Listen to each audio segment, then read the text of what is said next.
a religion that is 500 years older than Christianity, Buddhism.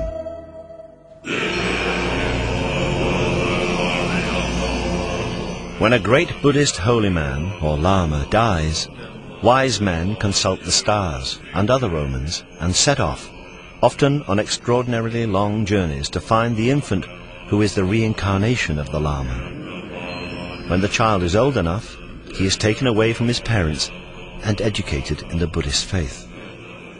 Could this be the origin of the story of the three wise men? Could Jesus have been taken to India as a child and taught to be a Buddhist? The Russian writer Nikolai Notovich, traveling in India in the 19th century, discovered an ancient manuscript in a Buddhist monastery in Tibet. In his book, The Unknown Life of Jesus Christ, Notovich translated this manuscript, and it tells of a divine child called Isa, born in the 1st century to a poor family in Israel. Isa came to India at the age of 14, where he learned the laws of Buddhism, before returning to Israel at the age of 29. This idea would certainly explain the otherwise odd fact that from the age of 14 to 29, there is absolutely no record of Jesus' existence in Palestine.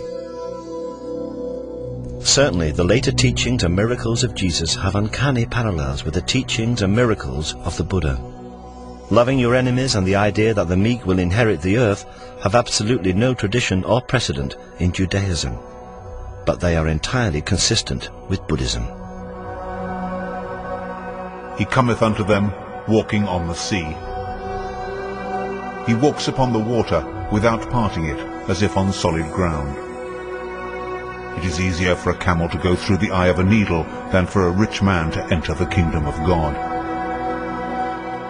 Riches make a man greedy, and so are like a caravan, lurching down the road to hell. Lay up for yourselves treasure in heaven, where neither moth nor rust doth corrupt, and where thieves do not break through nor steal. Let the wise man do righteousness, a treasure that others cannot share, which no thief can steal, a treasure which doth not pass away.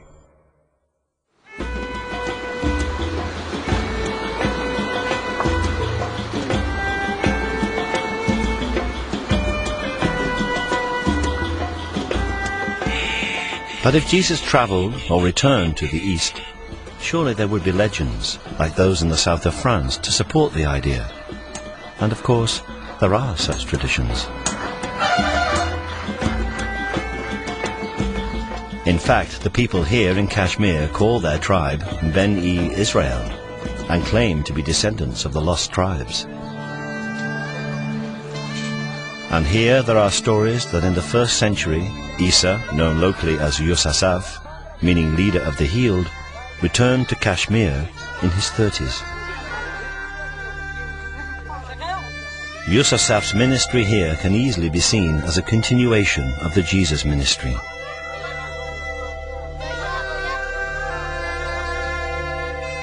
In a local temple called the Temple of Solomon, there used to be an inscription which told of Yusasaf's claim, made about 50 AD, to be Jesus, the prophet from Israel.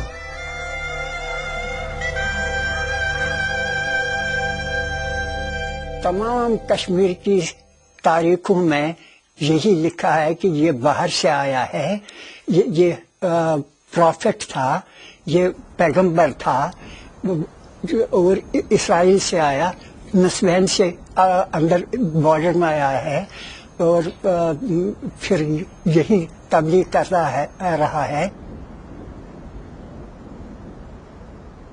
वही चीज़ जैसे वही मसीह भी है, क्योंकि use Asad के मायने हैं जो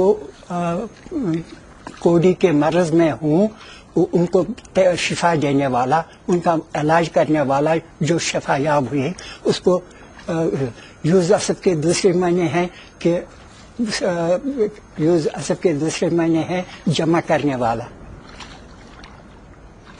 Yusasaf continued to teach and to preach in Kashmir until he died around the year 80 AD. He was buried in Srinagar.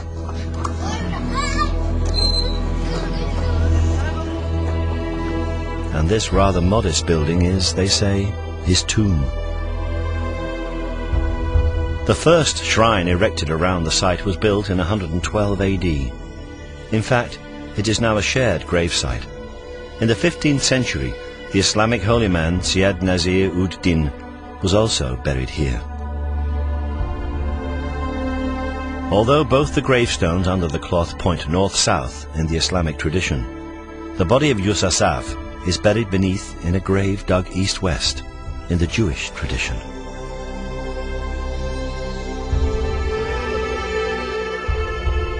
But this is a sacred site, and short of exhumation, there is no way of discovering whether the body buried here is that of a man who once survived crucifixion. However, next to the sarcophagus are the carved footprints of Yousasaf, and they do have marks or scars on them. अच्छी उम्र में ये फोत हो गया है और उसके पाँव के निशानात का पत्थर पर उन्होंने कुंदा कर रखे हैं, जैसे कि थे वैसे ही रखे हैं निशान के तौर पर। उनमें जख्म के निशानात बिल्कुल साफ नजर आते हैं, जो सलीब पर चढ़ाने की वजह से उनके पाँव में जख्म आए थे। The position of the scars, just behind the toes, do not match each other, but they would align if a single nail was driven through both feet with the left foot placed on top of the right.